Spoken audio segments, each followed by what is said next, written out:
നമസ്കാരം. ജമ്മു കാശ്മീരിലെ ഭീകരാക്രമണത്തിൽ കൊല്ലപ്പെട്ട മലയാളി എൻ രാമചന്ദ്രന്റെ മൃതദേഹം നെടുമ്പാശ്ശേരി വിമാനത്താവളത്തിലെത്തിച്ചു. വിമാനത്താവളത്തിൽ കേന്ദ്രമന്ത്രി സുരേഷ് ഗോപി, BJP സംസ്ഥാന അധ്യക്ഷൻ രാജീവ് ചന്ദ്രശേഖർ, പ്രതിപക്ഷ നേതാവ് VD സതീശൻ എന്നിവർ ചേർന്ന് മൃതദേഹം ഏറ്റുവാങ്ങി. ഇന്നത്തെ ചടങ്ങുകൾക്ക് ശേഷം മൃതദേഹം ആശുപത്രിയിൽ സൂക്ഷിക്കും. 2 ദിവസത്തിനു ശേഷം അമേരിക്കയിലുള്ള സഹോദരൻ എത്തിയതിനു ശേഷമായിരിക്കും സംസ്കാരം.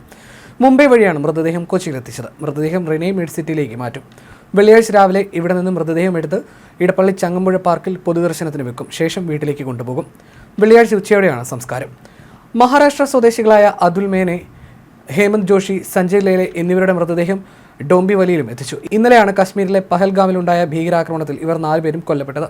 വിനോദയാത്രയുടെ ഭാഗമായി കശ്മീരിലെത്തിയ എൻ രാമചന്ദ്രനെ ഭീകരർ വെടിവെച്ച് കൊന്നത് മകളുടെ മുന്നിൽ വെച്ചായിരുന്നു. ഭാരതീയ വിദ്യാഭവനിലെ അധ്യാപികയായ ഭാര്യ ഷീലയും മകൾ അശ്വതിയും 2 പേരമക്കളും അടങ്ങുന്ന സംഘമാണ് കശ്മീരിലേക്ക് പോയിരുന്നത്. ദുബായിലായിരുന്ന അശ്വതി കുറച്ചു ദിവസം മുൻപാണ് നാട്ടിലെത്തിയത്. ദീർഘകാലം വിദേശത്തായിരുന്ന രാമചന്ദ്രൻ ജോലി മതിയാക്കി നാട്ടിലെത്തി വിശ്രമ ജീവിതം നയിക്കുകയായിരുന്നു. പൊതുപ്രവർത്തനത്തിലും സജീവമായിരുന്നു. വിവരമറിഞ്ഞ് ചൊവ്വാഴ്ച രാത്രി തന്നെ ബന്ധുക്കളും അയൽവാസികളും നാട്ടുകാരും ഇടപ്പള്ളിയിലെ വീട്ടിലെത്തിയിരുന്നു. മകൻ അരവിന്ദ് ബംഗളൂരുവിലാണ്.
भारत माता की जय, बोलो भारत माता की